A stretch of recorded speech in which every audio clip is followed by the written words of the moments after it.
Okay. Ito. Panahon na para magsaya. Kaya tayo guys, ngayon lang ako makabuylo, hindi na pagod na ako magsige ng type. Kasi doon sa diretsahan na to yung post ko na may shout out. Doon talaga sila galit na galit sa aking shout out, no? Ay, bang masama doon, shout out ko lang naman yung mga aso, di ba? Dapat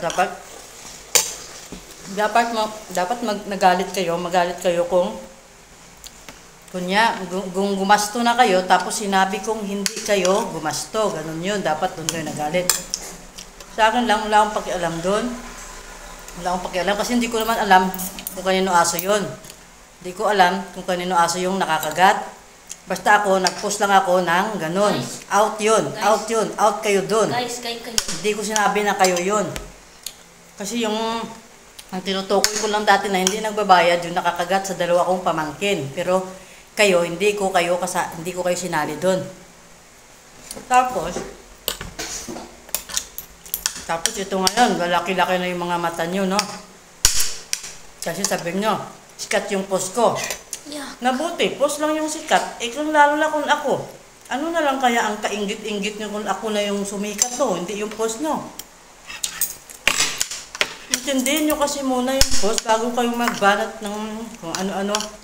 Ay, lalo na yun. Ate, nagkagulo na yung kwento dahil sumali pa, may sinali pang ibang bagay na hindi naman kasali doon sa kagatan.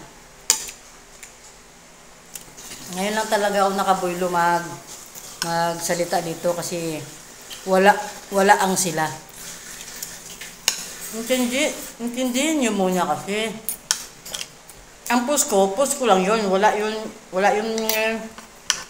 pinatamaan sa bagong may-ari ng asong kumagat. Hindi yun. At lalo na, kung alam ko... Excuse me, ate.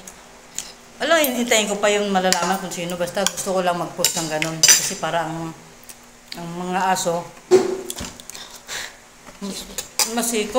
masikop ba? Dapat na naman talaga. Hindi naman sa sayang yung pera sa panggasto sa pang anti-rabies, hindi. Paturok-turok, hindi yun. Ang nakakatakot doon, yung rabies talaga, hindi yung magagastusan ka.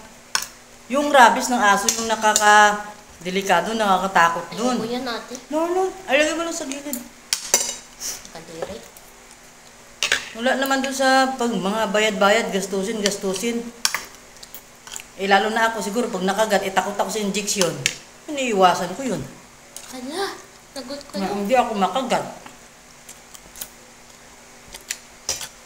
Ano kasi sa'yo? Ganun. Okay na. Ganun naman talaga. Paabot ng tubig. Dati pa naman talaga kami Simula pa dati, maliliit pa kami. Kami na lang lagi inaabuso. Wala naman kaming ginagawang masama sa inyo, ha? Paabot ng tubig. Kami yung mahirap, kami pa yung kainggitan nyo. Paabot ng tubig. Git mo, baby. Git mo. Diba? Puro lang pamantay yung ginagawa. Wala naman, hindi naman kami naghanap ng gulo. Kita nyo ba, may makaaway kami? Ha? Oo, may gulo. Pero yung kapatid na namin yun pag naglasing, pag nagmaoy. Pero hindi kami naghanap ng away.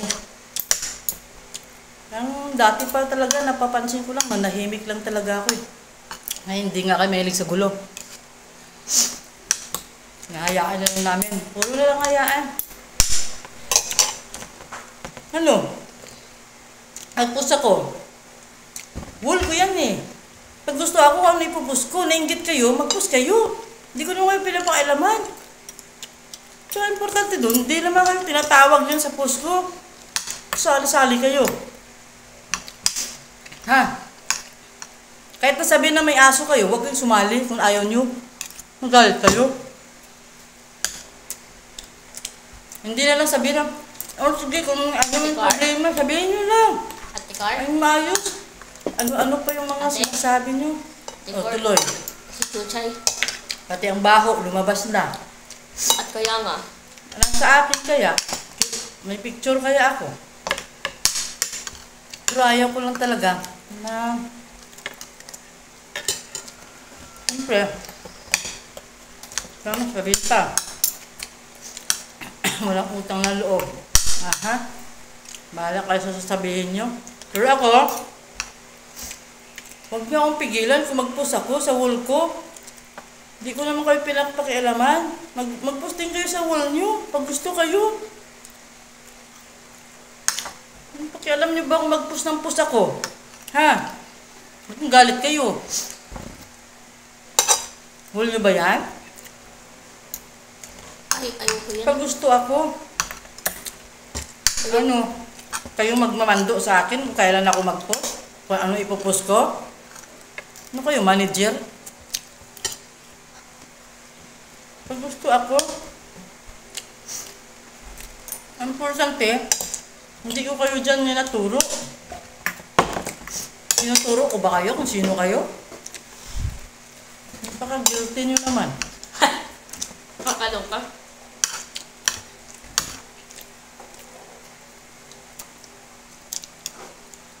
Hindi na lang kayo dyan magkayod dyan kung anong gagawin nyo. Kung anong narating nyo. Kung anong narating nyo, pasalamatan nyo. Kung anong hindi narating namin, pasalamatan nyo. Hindi yung ganyanin nyo pa. Porque ba kayong nakakaangat-angat?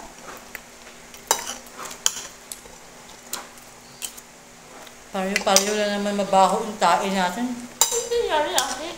Ano ba ba?